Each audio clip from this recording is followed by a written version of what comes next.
안녕하세요. 스포츠 분석 천교수입니다. 저희 채널을 방문해 주셔서 감사합니다. 이번 회차 천교수 가족방 적중 내역입니다. 적중하신 분들 모두 축하드리며 오늘의 경기 분석도 재밌게 시청하시고 유익한 정보 얻어가시기 바랍니다. 천교수 가족방 입장은 영상 하단 고정 댓글을 통해 입장 가능합니다. 그럼 오늘의 경기 분석 시작하겠습니다.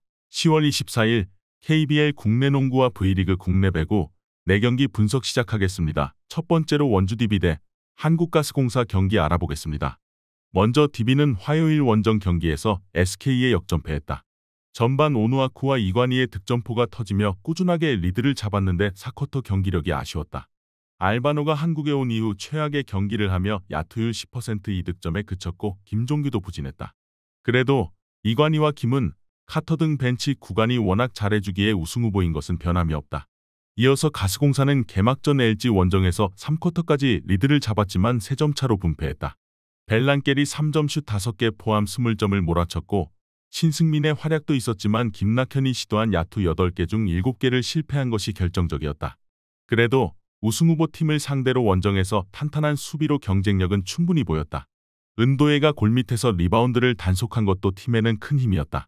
직전 경기 부진을 씻어내길 원하는 알바노가 벨란겔과 정성우의 파워를 앞세운 수비를 스피드로 벗겨내며 득점을 이끌 수 있고 오누아쿠는 니콜슨에게 골밑 수비를 강제할 수 있다.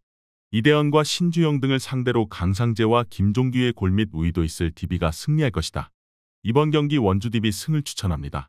핸디 언어버 및 최종 조합은 고정 댓글 링크를 통해 가족방에서 확인해주세요. 두 번째로 창원 LG 대 안양 정관장 경기 알아보겠습니다. 먼저 LG는 월요일 KCC전에서 4쿼터 엄청난 집중력을 보이며 승리했다. 개막 일정에서도 고전하다가 경기 막판을 지배하며 가스공사에 승리했는데 출발이 좋다. 마레이가 2경기에서 평균 20점 이상과 리바운드 14개를 잡아냈고 정인덕은 가장 눈에 띄는 활약을 하고 있다. 두경민과 타마여, 멀로 등 이번 시즌 합류한 선수들도 안정적으로 팀에 안착했다. 이어서 정관장은 개막 SK 원정에서 완패했다. 1쿼터 터진 배병준과 라렌 등의 야투로 7점 차 리드를 잡으며 승리에 대한 의지를 드러냈지만 2쿼터 이후 경기 분위기를 완벽하게 내줬다. 라렌이 더블더블을 기록하긴 했지만 2옵션 외인인 마이클 영이 무리한 슛 셀렉션으로 팀의 분위기를 저하시켰고 정효군도 기대 이하의 경기력이었다. 높이가 좋다는 평가와 달리 리바운드에 대한 강점도 크게 보이지 않았다. LG는 이번 시즌 하드콜로 변한 리그에서도 최고의 골밑 자원으로 활약 중인 마레이의 존재감이 대단하다. 라렌과 이종현을 내세울 원정팀 상대로도 충분히 좋은 역할을 할 수 있다. 유기상과 타마여, 두경민 등이 외곽에서 존재감도 뽐내는 LG가 승리할 것이다. 이번 경기 창원 LG 승을 추천합니다. 핸디 언어버 및 최종 조합은 고정 댓글 링크를 통해 가족방에서 확인해주세요.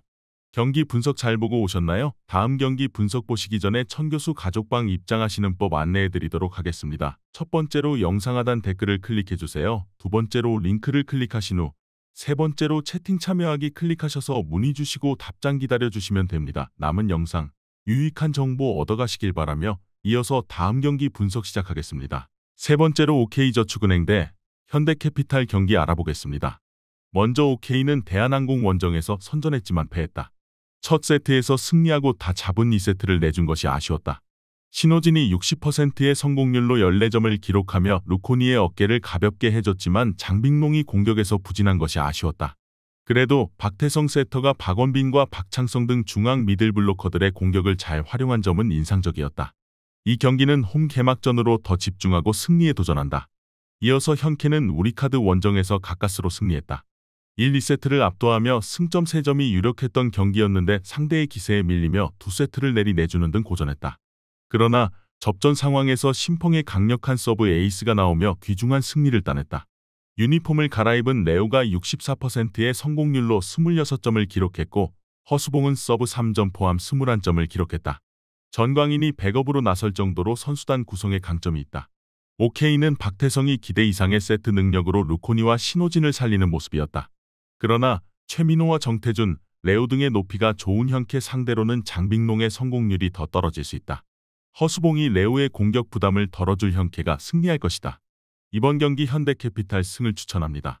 핸디 언어버 및 최종 조합은 고정 댓글 링크를 통해 가족방에서 확인해주세요. 마지막으로 흥국생명 대 GS칼텍스 경기 알아보겠습니다. 먼저 흥국생명은 개막전 원정 경기에서 디펜딩 챔피언인 현대건설을 잡았다. 한 세트를 내주긴 했지만 우승 경쟁팀 상대로 승점 3점을 따낸 건 큰 의미가 있다.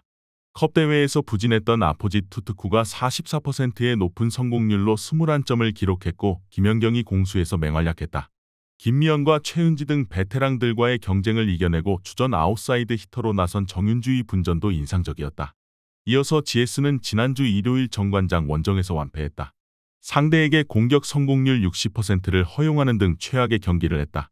이영택 감독의 조련으로 인해 기대가 컸던 문지훈과 오세연 등 중앙 미들블로커진의 득점이 적었고 와일러가 2옵션 역할을 하지 못했다. 김지원 세터가 위기 상황에서 실바만 찾는 것도 지난 시즌과 같았다. GS는 두 팀을 통틀어 가장 위력적인 공격 옵션인 실바가 있다. 그러나 한다혜가 떠난 이후 리베로로 나선 한수진과 유가람 등 어린 리베로들의 리시브가 불안했다. 정윤주와 김연경이 까다로운 서브로 상대 수비를 흔들 수 있고 투트쿠와 김수지가 높이로 압도할 흥국생명이 승리할 것이다. 이번 경기 흥국생명 승을 추천합니다. 핸디 언어버 및 최종 조합은 고정 댓글 링크를 통해 가족방에서 확인해주세요.